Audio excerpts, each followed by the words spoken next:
এই তোমরা সরো তো, মাইয়াডারে শরবতটা খাইতে দাও। ট্রে ভর্তি শরবতের গ্লাস এনে টুলের উপর রাখেন মনিরা। এক গ্লাস তুলে রায়দার হাতে দেয়। বাকিরাও শরবতের গ্লাস তুলে খেতে থাকে। আরে চাচি, এইসবের আবার কি দরকার ছিল? রায়দা অনিচ্ছা সত্ত্বেও গ্লাসটা হাতে নেয়। ট্যাঙের শরবত তার মোটেও পছন্দ না। কতক্ষণ ধইরা বইয়া আছে, তাও বুড়া মাতারিগোর মতো। তুমি সানজিদার খালার লগে ঘরে গিয়ে আলাপ করো, আমার এইখানে বইয়াই গল্প করুন। কথাগুলো বলে মনিরা বেগম হাসি মুখে রায়দার দিকে তাকায়। গ্লাস হাতে নিয়ে সানজিদার খালা সোনিয়ার পিছন পিছন বসার ঘরে যায়। তুমি এইখানে বহো, মুই একটু বাথরুম থেকে আহি আর শরবতটা খাও। সোনিয়া রায়দাকে বলে। রায়দা এক চুমুক শরবত খায়, ততক্ষণে সোনিয়া চলে গেছে। সোনিয়া যেতেই শরবতের গ্লাসটা টেবিলে রেখে চোখ মুখ মুচকে ফেলে সে। আই হেট অরেঞ্জ ফ্লেভার ট্যাং। এগুলো মানুষ কিভাবে খায় কে জানে? ট্যাঙের গ্লাসের দিকে তাকিয়ে বলে রায়দা। আশেপাশে তাকিয়ে দেখে কেউ নেই। এই সুযোগে গ্লাসের শরবত কোথাও ফেলে দেওয়ার মতলব করে, কারণ গ্লাস খালি না দেখলে সবাই বুঝে যাবে যে সে খায়নি। পরে দেখা যাবে এই কারণে মনিরা বেগম রাগ করেছে। নানুর কাছ থেকে শুনেছে মনিরা বেগম এইসব বিষয়ে অনেক বেশি খুঁতখুঁতে মানুষ। গ্লাস হাতে নিয়ে ঘরের ভিতরে পা বাড়ায়। উঠোনে সবাই থাকায় ঘর বলা যায় একেবারে ফাঁকা। যেহেতু সে এবারে কিছুই চিনে না, তাই রান্নাঘর খুঁজে পেতে তার বেশ বেগ পেতে হচ্ছে। চোরের মতো হাঁটতে হাঁটতে সিঁড়ির সামনে এসে দাঁড়ায় সে। ডান বামে তাকিয়ে ভেবে নেয় আগে ডান দিকে দেখবে রান্নাঘরটা এখানে কিনা, তারপর না পেলে বামে দেখবে। ডান পাশে গিয়ে দেখে দুটো দরজা। প্রথমে দরজাটা বাহির থেকে লাগানো, ছিটকিনি খুলে উঁকি মারে সে। রান্নাঘর না পেয়ে হতাশ হয়ে পাশের রুমের দরজা খুলে উঁকি দেয়। কারোর পায়ের শব্দ পেয়ে তাড়াহুড়ো করে রুমে ঢুকে দরজা চাপিয়ে দাঁড়িয়ে থাকে সে। আস্তে আস্তে পায়ের শব্দ বাড়তে থাকে। ভয়ে রায়দা শরবতের গ্লাসটা রুমের মধ্যে থাকা ছোট্ট টেবিলের ওপর রেখে পুরো রুমে চোখ বুলায়। শেষে উপায় না পেয়ে খাটের নিচে গিয়ে লুকিয়ে থাকে। আর কয়েক সেকেন্ড দেরি করলেই ধরা পড়ে যেত সে। খাটের নিচে ঢোকার পরেই নিজেরই দরজা খুলে রুমে প্রবেশ করে। চোখ মুখ খিচে ধোয়াধুরুদ পড়তে থাকে রায়দা, যাতে ধরা না পড়ে। মেহমান হয়ে এসে শেষে কিনা এক গ্লাস শরবত ফেলতে গিয়ে চোরের মতো এইভাবে কারো খাটের তলায় বসে আছে, এটা ভেবেই নিজেকে নিজে তিরস্কার করতে শুরু করে রায়দা। দরজা লাগিয়ে ছেলেটা রুমে পায়চারি করতে থাকে। ধপ করে এসে বসে পড়ে বিছানার ওপর। গায়ের শার্টটা খুলে বিছানায় ফেলে দেয়। সদ্য কিনে আনা সিগারেটের প্যাকেট থেকে একটা সিগারেট বের করে লাইটার দিয়ে আগুন ধরায় সে। মুহূর্তের মধ্যেই পুরো ঘর সিগারেটের ধোঁয়ায় অন্ধকার হয়ে যায়। বদ্ধ ঘরে সিগারেটের গন্ধ নাকে আসতেই চোখ খুলে তাকায় রায়দা। মুখে হাত দিয়ে কাশি আটকানোর চেষ্টা করতে থাকে। ছেলেটা বসা থেকে দাঁড়িয়ে রুমের মধ্যে পায়চারি করতে থাকে আর সিগারেটের ধোঁয়া ওড়াতে থাকে। একটা সিগারেট শেষ হওয়ার পূর্বেই আরেকটার আগুন ধরে। এবার আর সহ্য করতে না পেরে কাঁচতে কাঁচতে হুড়মুড়িয়ে খাটের নিচ থেকে বেরিয়ে আসে রায়দা। উঠে দাঁড়িয়ে শায়নের হাত থেকে সিগারেট নিয়ে রুমের জানালা খুলে সেটা বাইরে ফেলে দেয়। আকস্মিক ঘটনায় শান পুরো বোকা বনে যায়। বদ্ধ ঘরে কেউ সিগারেট খায়? কাশি আটকাতে গিয়ে তো আরেকটু হলে আমি মরেই যেতাম। কাঁচতে কাঁচতে বলে রায়দা। টেবিলের উপর থেকে পানির বোতল এনে সায়ন খেতে দেয় তাকে। বিছানায় বসে বোতল হাতে নিয়ে পানি খেতে শুরু করে রায়দা। পানি খেয়ে হাঁপাতে শুরু করে সে। সায়ন এখনো রোবটের মতো দাঁড়িয়ে রায়দাকে পর্যবেক্ষণ করছে। তার যেন বিস্ময় এখনো কাটছে না। আমার হাতে একটা চিমটি কাটো, কুইক। ডান হাত বানিয়ে দিয়ে বলে সায়ন। মাথা তুলে সায়নের দিকে তাকিয়ে রায়দা বলে। মাথা যতটুকু ভালো ছিল সেইটুকুও মনে হয়ে গেছে আপনার। আপনাকে আমি চিমটি কাটতে যাব কোন দুঃখে? তুমি না কাটলে আমি কাটছি। কথাটা বলি এক হাত দিয়ে রায়দার মুখ চেপে আর এক হাত দিয়ে রায়দার বাহুতে চিমটি কাটে সায়ন। তাহলে স্বপ্ন না সত্যি সত্যি তুমি এসছো? এখন বলো তো, এ রুমে লুকিয়ে লুকিয়ে কি করতে এসছিলে? ওয়েট, তুমি কি আমার উপর নজর দিয়েছো নাকি? ছি ছি রায়, এভাবে কি অন্যের স্বামীকে লুকিয়ে দেখে? রায়কে ছেড়ে দিয়ে বলে সায়ন। আপনার সাহস তো কম না। আপনি আমার চিমটি কেটেছেন, আবার বলছেন আপনার দিকে নজর দিয়েছি। শুনুন, রাইয়ের এত খারাপ দিন আসেনি যে আপনার মতো অসভ্য লোকের দিকে নজর দিবে। কথাগুলো বলে সায়নের হাতে জোরে চিমটি কাটে রায়দা। সায়ন কোনো রিয়াকশন না দিয়ে হাসতে থাকে। চিমটি কেটে যখন সায়নকে জব্দ করতে পারে না, তখন বিছানার দিকে তাকিয়ে দেখে সিগারেটের প্যাকেট আর লাইটার পড়ে আছে। সেগুলো নিজের কবজায় করে সায়নকে ভেঙচি মেরে রুমের দরজা খুলে বেরিয়ে যায় রায়দা। সায়ন হাসতে হাসতে উন্মুক্ত শরীরে দরজার সামনে গিয়ে দুই হাত বুকে ভাঁজ করে দাঁড়িয়ে রাইদার যাওয়ার পানে তাকায়। একবার পিছনে ফিরে সায়নকে দেখে আবারও ভেঙচি কাটে রায়দা। এরপর বসার ঘরের দিকে যায় সে। সায়ন সেখানে দাঁড়িয়ে দুই হাত দিয়ে মুখ ঢেকে হাসি থামানোর চেষ্টা করে। মিনিট খানেক বাদে মুখ থেকে হাত ছড়ালে দেখে কয়েক হাত দূরে মারিয়া দাঁড়িয়ে তার দিকে হাঁ করে তাকিয়ে আছে। মুখের গম্ভীর ভাব এনে রুমে ঢুকে দরজা লাগিয়ে দেয় সায়ন। মারিয়া কিছু না বুঝে লজ্জা পেয়ে সেখান থেকে চলে যায়। রুমে এসে টেবিলের উপর থাকা শরবতের গ্লাসের দিকে নজর গেলে সায়ন সেটা হাতে তুলে নেয়। গ্লাসে লিপস্টিকের রং দেখে বোঝা যায় এই গ্লাসে কে শরবত খেয়েছে। একটানে শরবতটা খেয়ে গ্লাসটা টিস্যুতে মুড়িয়ে নিজের লাগেজে ভরে রাখে। বসার ঘরে যেতেই রায়দা দেখে যামিনী আর শ্রেয়া প্রবেশ করছে। ওদের সাজসজ্জা দেখে বোঝা যাচ্ছে বাহির থেকে এসেছে। তোমাকে চেনা চেনা লাগছে। তোমার সাথে পূর্বে আমাদের দেখা হয়েছে কি? রায়দার সামনে এগিয়ে এসে যামিনী প্রশ্ন করে। আপনারা যেদিন প্রথম গ্রামে এসে শাড়ি পরা মেয়েটাকে দেখেছিলেন, সে আমি। হাসি মুখে জবাব দেয় রায়দা। রায়দার পা থেকে মাথা পর্যন্ত দেখে যামিনী বলে, হ্যাঁ তাই তো, তুমি সেই মেয়েটা। ভালো করে না দেখলে চেনাই যাবে না, স্পেশালি তোমার চশমার কারণে। না চেনার কি আছে? শাড়ি ছেড়ে থ্রি পিস পরেছে, অবাক খাওয়ার মতো তো কিছু দেখছি না। শ্রেয়া বিরক্ত মুখে বলে। ভালো আছেন আপু? গ্রাম কেমন ঘুরছেন? এসে শ্রেয়াকে জিজ্ঞেস করে রায়দা। বাবা, এর মধ্যে শুদ্ধ ভাষাও রপ্ত করে ফেলেছ। আজকাল গ্রামের মেয়েগুলো হালটা মডার্ন হওয়ার চেষ্টা করছে। শ্রেয়া তাচ্ছিল্য স্বরে বলে। মারিয়া বসার ঘরে প্রবেশ করছিল, তখন শ্রেয়ার কথা কানে আসতেই জবাব দিতে নাই, কিন্তু চোখ রাঙিয়ে তাকে থামিয়ে দেয় রায়দা। শ্রেয়া থাম তো, তুই যা রুমে যা, চেঞ্জ কর, আমি আসছি। যামিনী শ্রেয়াকে বলে। শ্রেয়া রায়দার দিকে বিরক্তকর দৃষ্টি ফেলে রুমে চলে যায়। ওর কথা কিছু মনে করো না তুমি, ও একটু এমনই, তবে মনের দিক থেকে অনেক ভালো। কথাগুলো বলে পরিস্থিতি ঠিক করার চেষ্টা করে যামিনী। আরে না আপু, আমি কিছু মনে করিনি। আপনারা বোধহয় বাইরে থেকে এসেছেন। গিয়ে জামা পাল্টে হাত মুখ ধুয়ে নিন, পরে কথা হবে। রায়দা যামিনীকে বলে। যামিনীও হাসি মুখে রুমের দিকে যায়। সন্ধ্যার পর সকলে ঘরের ভিতর চলে আসে। সাবিনা, আলিয়া বেগম রান্নাঘরে বসে মনিরার সাথে আড্ডা দিচ্ছে। এদিকে বসার ঘরে মারিয়া গল্প করছে সানজিদা আর সোনিয়ার সাথে। রায়দা ফোন হাতে গ্রুপ চ্যাটে ব্যস্ত। যামিনীও সেখানে বসে আছে। যামিনী মনোযোগ দিয়ে মারিয়ার বলা ঘটনা শুনছে আর হাসছে। শ্রিয়া নিজের রুমেই আছে। ফোনে কল এলে রায়দা বসার ঘর থেকে বেরিয়ে উঠানে যেতে নিলেই কারোর সঙ্গে ধাক্কা খাই অবস্থা। বিরক্তকর চেহারা করে সামনে তাকায় সে। সরি আপা, আমি দেখিনি, আপনি কিছু মনে করেন না। আসলে আমি রাতকানা, চোখে কম দেখি, সেজন্য আন্দার নামলে পেশার মতো নিরে ফিরে আসি। দাঁত কেলিয়ে বলে রুবেল। পেঁচা দিনে দেখতে পায় না, তবে রাতে সব পরিষ্কার দেখতে পায়। আপনার অবস্থা দেখছি পুরো উল্টো। হাসতে হাসতে বলে রায়দা। ফোন আবারও বেঁচে উঠতে স্থান ত্যাগ করে সে। রায়দার বলা কথাগুলো নিয়ে ভাবনায় পড়ে যায় রুবেল। বসার ঘরে ঢুকেই যামিনীর দিকে প্রশ্ন ছুঁড়ে দেয়। এই জমিন পেশা নাকি দিনকানা হয়? আবার শুরু করলি তোরা এই ভংচং প্রশ্ন? চুপ করে বস, না হলে জানালা দিয়ে তোরে বাগানে ঢিল দিব। রেগে বলে যামিনী। এই টুকু জানলা দিয়ে আমাকে কিভাবে ঢিল দিবি? জানলা তো কাটতে হবে। তাছাড়া আমাকে তুলতে পারবি? আমার ওজন 70 কেজি, তোর মতো বাসের সাইজের মেয়ে আমায় তুলতে পারবে না। রুবেল কথা শুনে বাকিরা হাসতে থাকে। যামিনী চোখ গরম করে তাকায় রুবেলের দিকে। পুকুর পাড়ে এসে ফোন কানে দিয়ে কথা বলতে থাকে রায়দা। কিরে, গতকালকে বকা খেয়ে এখন আবার কল দিলি কি মনে করে? রায়দা প্রশ্ন করে ফাহিমকে। আম্মু তোকে মিস করতেছে বুঝলি, তুই নাই তাই পাশের ফ্ল্যাটের আন্টির সাথে ভাব জমিয়ে ফেলেছে। বারবার জিজ্ঞেস করছে কবে ফিরবি। সে নাকি তোর জন্য কাকে দিয়ে আম সত্ত্ব আর আচার বানিয়ে এনেছে। কম্পিউটারের সামনে বসে ফোনে কথা বলতে থাকে ফাহিম। আরে কি বলিস, আমসত্বর সাথে আবার আচার? আন্টিকে বল জলদি আসবো, তবে পায়েল আর রুহিকে যেন না বলে, তাহলে আমাকে রেখে ওরা সব শেষ করে ফেলবে। আন্টির সেই আমসত্ব এত মজা রে, জিভে জল চলে আসে আমার, উফ। উচ্ছ্বাসিত কণ্ঠে বলে রায়দা। ঠিক আছে বলবো না, ফিরবি কবে বললি না তো?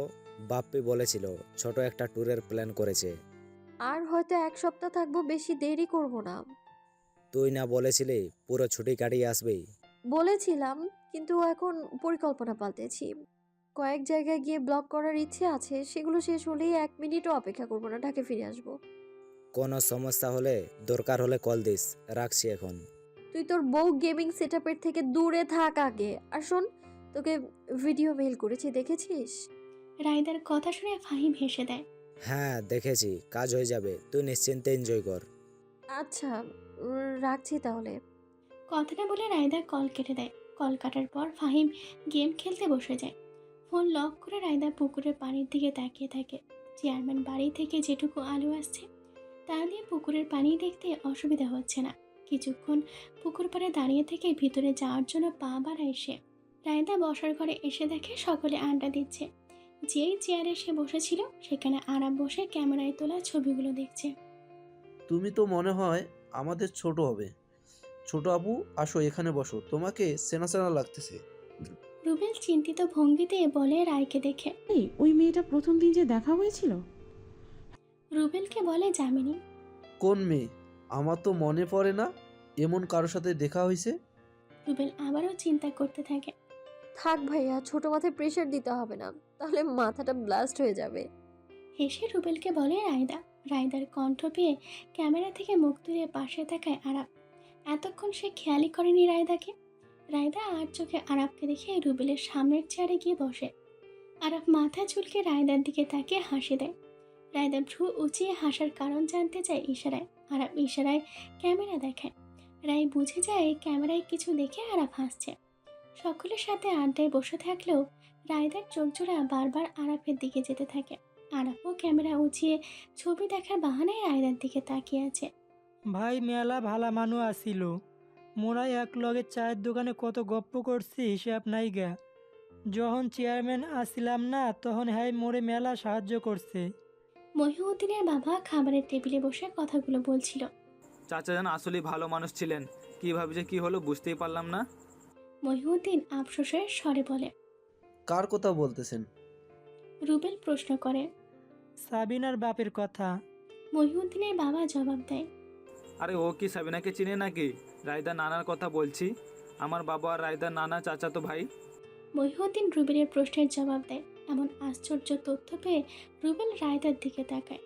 রায়দার ভাবভঙ্গির কোনো পরিবর্তন হয় না, সে আগে থেকেই এসব জানতো। রায়দার মন এখানে একদম টিকছে না, দম বন্ধ হয়ে আসছে। তার উপর এরকম সামনাসামনি বসেছে আরাপ। আরাপ বুঝতে পারে রায়দার বিব্রত বোধ করছে, তাই সে রায়দার থেকে চোখ ফিরিয়ে নেয়। সায়ন এসে রায়দার পাশ থেকে মারিয়াকে উঠিয়ে সেখানে বসে। বিষয়টা কেউ আমলে না নিলেও রায়দা খুব বিরক্ত হয়। মারিয়া গিয়ে আরাফের পাশে ফাঁকা থাকা চেয়ারে বসে। আসলে আমি চাচুর পাশে বসতে চাচ্ছিলাম, তাই মারিয়াকে উঠিয়ে দিয়েছি। কেউ ওর মাইন্ডে নিয়েন না। সায়ন কথাগুলো বলে ফোন টিপতে থাকে। রায়দার মনে হয় কথাগুলো সায়ন তাকেই বলেছে। তার ইচ্ছে করে সামনে রাখা কাঁচের গ্লাস সায়নের মাথায় মারতে। তা তোমরা কি প্ল্যান করলা, কোথায় ঘুরবা? মহিউদ্দিন সায়নকে জিজ্ঞেস করে। কুয়াকাটা যাব আগামীকাল সকালে। তোমাকে খাবারের টেবিলে বলবো ভেবেছিলাম। সায়ন জবাব দেয়। রায়াপু তো কুয়াকাটা যাইবে পরশু। সায়নের কথার মধ্যে বলে ওঠে মারিয়া। রায়দা মাথা ঘুরিয়ে মারিয়াকে খেয়ে ফেলবো মূলক একটা লোক দেয়। ভয়ে মারিয়া মুখে আঙুল দেয়। একলা কেন যাবা? আমাদের সাথে চলো, রুবেল বলে। হ্যাঁ ঠিক কথা, তো মেয়ে মানুষ একা ট্রিপ দেওয়া একদম সেফ না। রাই, তুমি আমাদের সাথে চলো। যামিনী বলে। রায়দা তুমি তাই করো, ওদের সাথে যাও, তোমারও ঘোরা হবে, আবার সবাই চিন্তামুক্তও থাকবে।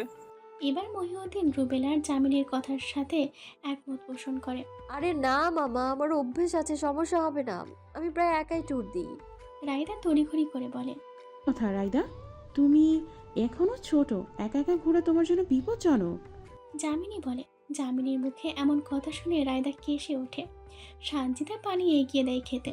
রায়দা পানিটা খায় না। ছোট বাচ্চা, বিয়ে হলে এতদিনে ফুটবল টিমের মা হতো। বিড়বিড় করে বলতে থাকে সায়ন। কেউ না শুনলেও পাশে বসা রায়দা ঠিকই শুনে কথাটা। সাবিনা শোনো তো। মহিউদ্দিন সাবিনাকে ডাক দেয়। জি মিয়া ভাই কন। রান্নাঘর থেকে এসে বলে সাবিনা। সায়নটা কুয়াকাটা যাবে শুনলাম, রায়দাও যেতে চাইছে। তো আমি ভাবছিলাম মেয়ে মানুষ একা পাঠিয়ে ওদের সাথে পাঠা দিনকাল যা অবস্থা, একা যেতে দেওয়া ঠিক হবে না। মইনুদ্দিন বলে সাবিনাকে। সাবিনা রায়দার দিকে তাকায়। রায়দা ইশারায় না করতে বলে। মামু কেন জোর করছো বলো তো? কেউ নিজে বিপদে পড়তে চাইলে তুমি তো আটকাতে পারবে না। সায়ন হুট করে বলে। রায়দার সাথে সাথে মুখ ফিরে সায়নের দিকে তাকায়। সায়ন তার মামার দিকে তাকিয়ে আছে। রাইদা ওগো লগেই যাইব, সমস্যা নাই। মাইয়া মানুষের একা যাওয়া বিপজ্জনক। সাবিনা উত্তর দেয়। রায়দা অসহায়ভাবে সাবিনার দিকে তাকিয়ে থাকে, কিন্তু সাবিনা তা অগ্রাহ্য করে রান্না করে যায়। বেশ তাহলে তো সমস্যা মিটেই গেল। রাইদা তোমার সাথে যাচ্ছে। মহিউদ্দিন সায়নকে বলে। কিন্তু মামা। রায়দা কিছু বলতে নিলেই মহিউদ্দিন কথায় থেমে যায়। কোনো কিন্তু না, বড়দের কথা শুনতেই হয় মামুনি, তোমার ভালোর জন্যই বললাম। রায়দাকে থামিয়ে দিয়ে বলে মহিউদ্দিন। মনিরা টেবিলে এক একে খাবার এনে রাখতে শুরু করে। সকলে খাবার নিয়ে খেতে থাকে। অসহায় দৃষ্টিতে রায়দা খাবারের দিকে তাকিয়ে থাকে। এরপর আরাফের দিকে তাকায়।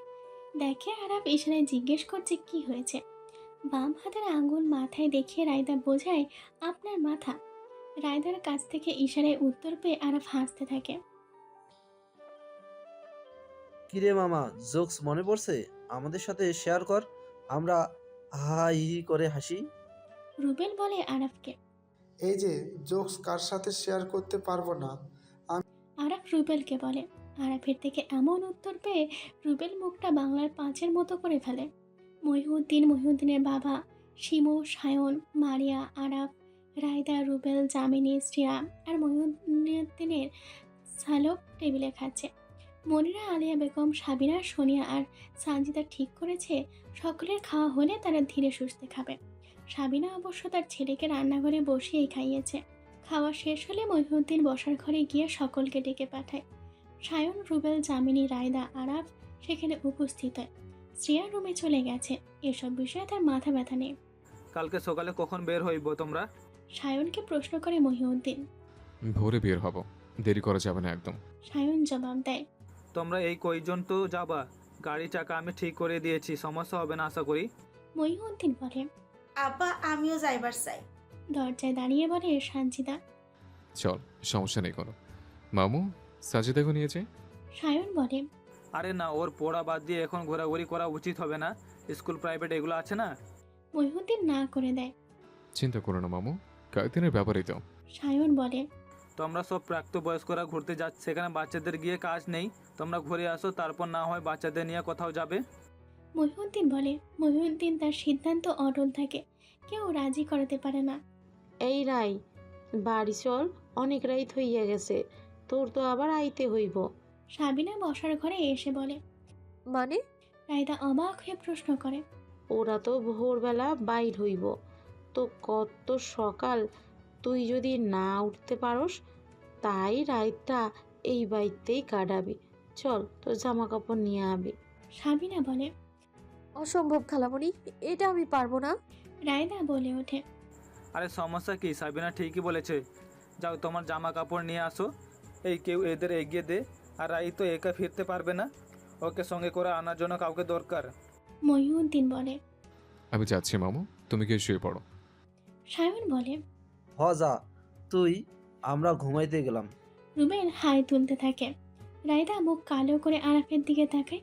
আরাফ কি বুঝলো কে জানে, সে ভাবনায় পড়ে যায়। আমি যাই, তোর সঙ্গে চল। আরাফ বলে। ভোরে উঠতে হবে, তুই ঘুমোতে যা। আর এখন আমি বেড়াতে যাচ্ছি না যে তোর সাথে যেতে হবে, আমরা যাবো আর আসবো। আরাফকে সরাসরি না করে দেয় সায়ন। আরাফ চোখের পলক ফেলে রায়দাকে আশ্বাস দেয়। রায়দা বিরক্ত হয়ে বিড়বিড় করতে থাকে। সুন্দরী চলেছে একা পথে, সঙ্গী হলে দুষ্কৃতাতে, রাগ করো না সুন্দরী গো, রাগলে তোমায় লাগে আরো ভালো, সুন্দরী চলেছে একা পথে।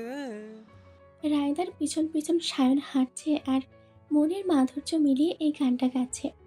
দাঁতে দাঁত চেপে নিজের রাগ সংযত করার চেষ্টা করছে রায়দা। সে পণ করেছে সায়ন যতই রাগানোর চেষ্টা করুক সে কোনো জবাব দিবে না। কেন যে সায়নের সাথে আসতে রাজি হয়েছে তা ভেবেই নিজের গালে চড় দিতে মন চাচ্ছে তার। চেয়ারম্যান বাড়ি থেকে ফিরে সাবিনা এত তাড়া দিয়েছে যে রায়দা 10 মিনিটে ব্যাগ গুছিয়ে সায়নের সাথে আবার চেয়ারম্যান বাড়ি যাচ্ছে। সাবিনাকে আলাদা ডেকে রায়দা সব কিছু বিস্তারিত বলে, বোঝানোর চেষ্টা করে, কিন্তু সাবিনা তাকে নিশ্চিত থাকতে বলে। সাবিনার ধারণা এত বছর আগের ঘটনা কারোরই মনে নেই। ফোনের দিকে তাকিয়ে রায়দার সময় দেখে নেয়, প্রায় রাত 12টা বাজে, যার কারণে কোনো বাড়ি থেকেই আলো আসছে না। লোকেরা আলো নিভিয়ে নাক ডেকে ঘুমাচ্ছে। কাঁচা রাস্তায় লাগেজ টেনে রায়দা বিরক্ত হয়ে যায়। এক সময় তারপরও সায়ন তার দিকে তাকাচ্ছে না, এমনকি লাগেজটা নিয়ে একটু সাহায্যও করছে না। এক হাতে লাগেজ আর এক হাতে ফোনের ফ্ল্যাশ জ্বালিয়ে হাঁটছে রায়দা। সায়ন টর্চ হাতে হাঁটছে, শুধু হাঁটছে বললে ভুল হবে, ঠোঁট প্রসারিত করে বাঁশি বাজাচ্ছে, আবার উল্টা পাল্টা গান গেয়ে রায়দাকে রাগানোর চেষ্টা করছে। চেয়ারম্যান বাড়ি পৌঁছে গেলে সানজিদার রুমে রায়দাকে ঘুমাতে দেওয়া হয়। সকল চিন্তাভাবনা ফেলে রায়দা ঘুমানোর চেষ্টা করে। 2 ঘন্টার মতো ঘুমায়, বাকি রাত নির্ঘুম শুয়ে থাকে। মনিরা বেগম ফজরের আগেই উঠে রান্নায় লেগে পড়ে। মহিউদ্দিন জরুরি কাজে ফজরের সময় বের হয়েছে। ফজরের নামাজ আদায় করে সকলকে রেডি হওয়ার জন্য ডেকে দেয়। আরা ফজরের আগে উঠে মসজিদে চলে গেছে। যামিনী কলপারে হাত মুখ ধুচ্ছে, পাশে দাঁড়িয়ে ব্রাশ হাতে শ্রেয়া ঘুমে ঝিমাচ্ছে। রায়দা পুকুর পাড়ে বসে সকলের সৌন্দর্য উপভোগ করছে। আচ্ছা, আমি তো ইচ্ছে করে সামনে আসিনি, তাহলে কি আমার শাস্তি হবে? আরাফের কণ্ঠ পেয়ে রায়দা ঘাড় ঘুরিয়ে তাকায়। অবশ্যই হবে, তবে সেটা পরে ভেবে জানাবো কি শাস্তি। হ্যাঁ, হেসে জবাব দেয় রায়দা। বেলি ফুল আর একটা ফুলের জন্য। রায়দার দিকে বেলি ফুল বাড়িয়ে দিয়ে বলে আরাফ। ফুল দেখে রায়দা অনেক খুশি হয়, হাসি মুখে 2 হাতে বাড়িয়ে ফুলগুলো নেয়। ফুলগুলো অনেক স্নিগ্ধ। বেলি ফুলের দিকে তাকিয়ে বলে রায়দা। নট মোর দান ইউ। আনমনে বলে আরাফ। আরাফের কথা শুনে লজ্জা পেয়ে বসা থেকে উঠে ঘরের দিকে যায় সে।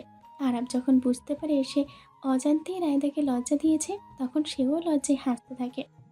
রেডি হয়ে সকলে বসার ঘরে রায়দার অপেক্ষা করছে। সায়ন বিরক্ত হয়ে ঘড়ি দেখতে থাকে। আরে রাইদা, ঘুম দিলে না তো আবার? রুবেল বলে। সঞ্জু, গিয়া দেখ তো এখন দেরি কেন হইতাছে। মনিরা বেগম সানজিদাকে বলে। সানজিদা মাথা নাড়িয়ে ঘরের দিকে যেতে নিলে রায়দার কণ্ঠ ভেসে আসে। কোথাও কাউকে যেতে হবে না, চলে এসেছি আমি। লাগেজ টেনে নিয়ে এসে বসার ঘরে দাঁড়ায় রায়দা। রায়দাকে দেখে সকলের চোখ তো ছানা পড়া। শ্রেয়া যামিনীকে গুঁতা দেয়। 2 বান্ধবী একে অপরে বুক চাওয়াচাই করতে থাকে। রুবেল নিজের সানগ্লাস খুলে তাতে ফু দিয়ে আবার চোখে দেয়। কি হলো, সময় নষ্ট করছেন তো আপনার, চলেন জলদি। কথাগুলো বলে রায়দা নিজের লাগেজ নিয়ে বের হয়। বাকিরাও নিজেদের ব্যাগ এবং লাগেজ নিয়ে বের হয়। মনিরা, সানজিদা, সোনিয়া মিলে সকলকে বিদায় জানায়। একটা ভ্যান ডাকা হয়েছে, যেটাই করে লাগেজ গাড়ি পর্যন্ত নিয়ে যাওয়া হবে।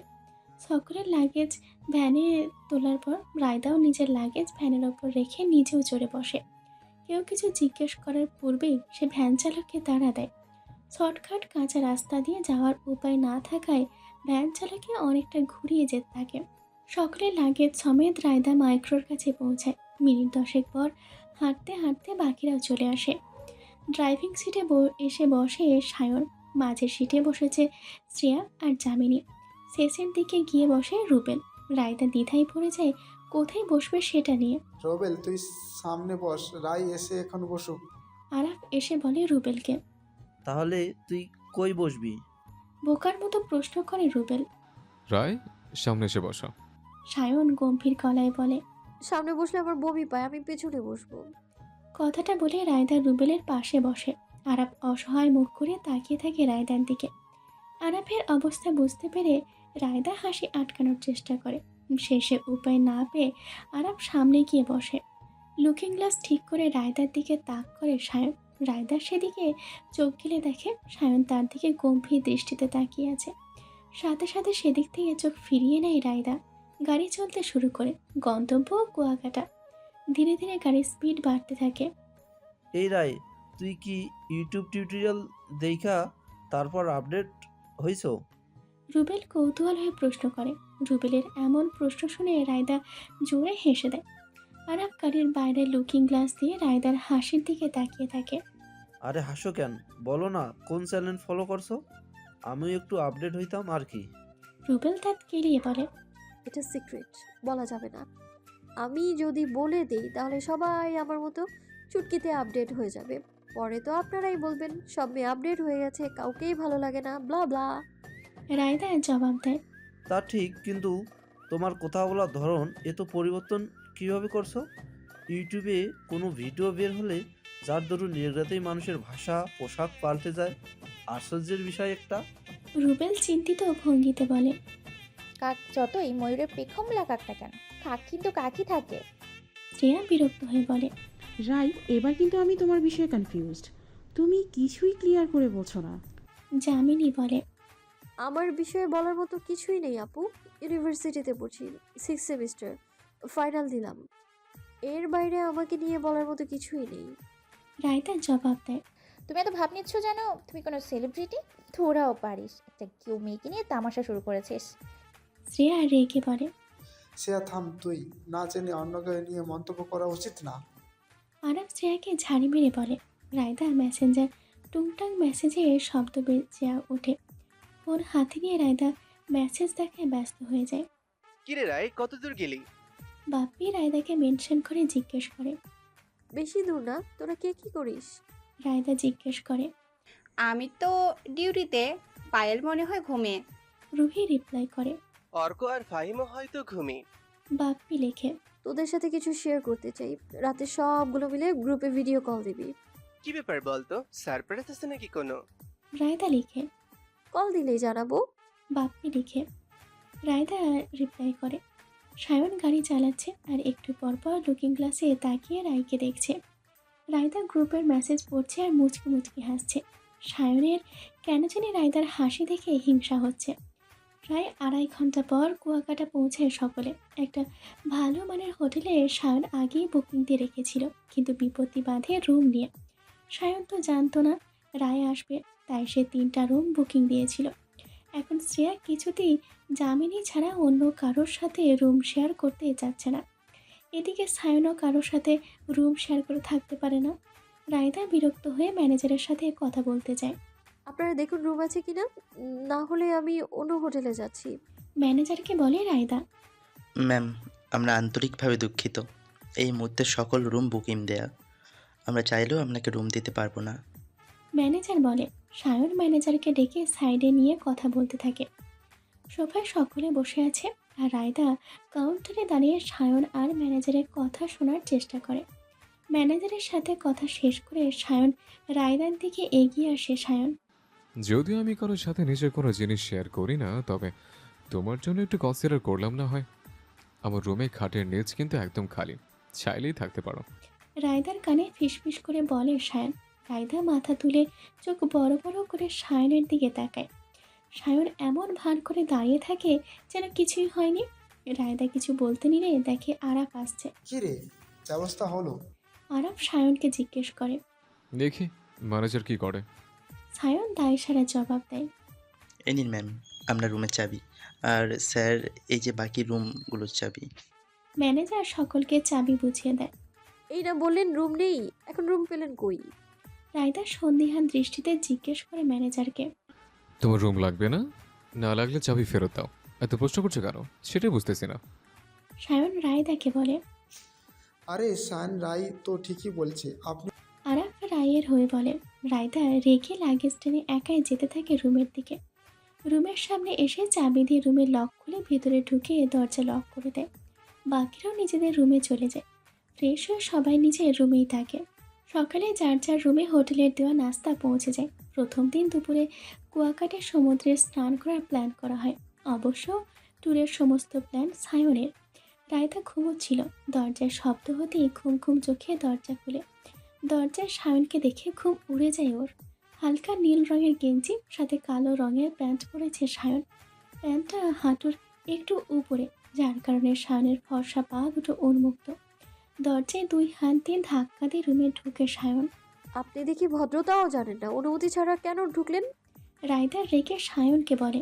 সায়ন রুমে ঢুকলে রায়দার আধ খাওয়া নাস্তার দিকে তার চোখ যায়। তুমি তো দেখছি নাস্তাও খাওনি, খাওয়া দাওয়া করো না, সেজন্য তোমার বুদ্ধি লোপ পাচ্ছে। রায়দার খাবারের প্লেটটা হাতে নিয়ে বলে সায়ন। আশ্চর্য, আপনি আমার প্রশ্নের উত্তর দিচ্ছেন না, উল্টো নিজে আমার কথা শোনাচ্ছেন। সায়নের পিছনে দাঁড়িয়ে রায়দা বলে। পিছনে ঘুরে এক পিস আপেল রায়দার মুখে ঢুকিয়ে দেয় সায়ন। রায়দা আহাম্মকের মতো দাঁড়িয়ে থাকে। একদম চুপ। এবার আমি বলবো, তুমি শুনবা। আমরা এখন সমুদ্রে গোসল করতে যাব, তাই তোমায় ডাকতে এসছি। জলদি রেডি হয়ে নিচে আসো, হাতে সময় কম। সকালের পরে জামাও তো এখনো পাল্টাওনি, এসে পরে সমুদ্রে গোসল করতে এসো না।